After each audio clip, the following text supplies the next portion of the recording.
কিচেনে আমাদের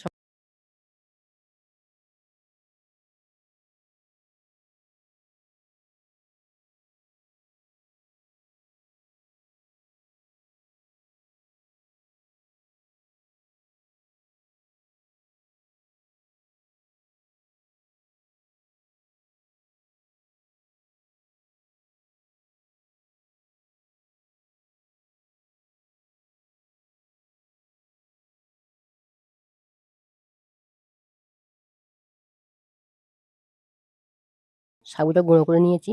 আর এখানে একটা সিদ্ধ আলু নিয়েছি। আমি গ্রেট করে নেব যাতে কোনো লাঞ্চ বা দানা না থাকে।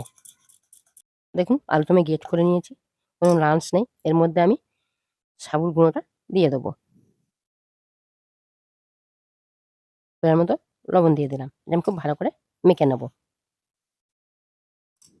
দেখুন আমি একটা আলু নিয়েছি বলে আলু একটু কম হয়েছে। আমি এখানে সামান্য একটু জল দেবো। দিয়ে একটা রুটির মতো ডো বানিয়ে নেব। আপনারা জল না দিয়ে শুধু আলু দিয়েও বানাতে পারবেন। দেখুন এটা মাখা হয়ে গেছে। এবার হাতে তেল নেব অল্প করে। দিয়ে আর একটু মেখে নেব। দেখুন ডোটা বানানো হয়ে গেছে। এখান থেকে অল্প করে নেব। যে যেমন পারবেন নিজের পছন্দ অনুযায়ী তৈরি করবেন। আমি এইভাবে সবকটা বানিয়ে নেব। দেখুন আমার সবকটা বানানো হয়ে গেছে। দেখতে কত সুন্দর হয়েছে। আমি একটা ছিদ্র একটি গামলা নিয়েছি। এর মধ্যে সাজিয়ে নেব।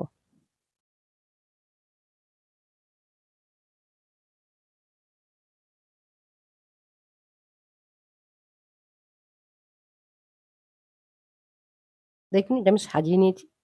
জল আগে থেকে বসিয়ে দিয়েছিলাম। এটা আমি ঢাকা দেবো। ৫ থেকে ৭ মিনিট আমি ভাবিয়ে নেব। দেখুন এগুলো ভাবানো হয়ে গেছে। আমি নামিয়ে ঠান্ডা করব। করে তারপরে দেখাবো। যতক্ষণ ঠান্ডা হচ্ছে আমি একটা মসলা বানিয়ে নেব।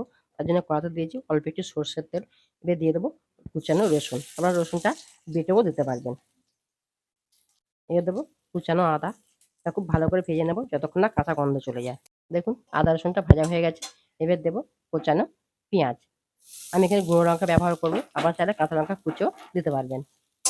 দেখুন পেঁয়াজটা ভাজা হয়ে গেছে। আর আমি দিয়ে দেবো অল্প একটু লবণ, সামান্য হলুদ গুঁড়ো,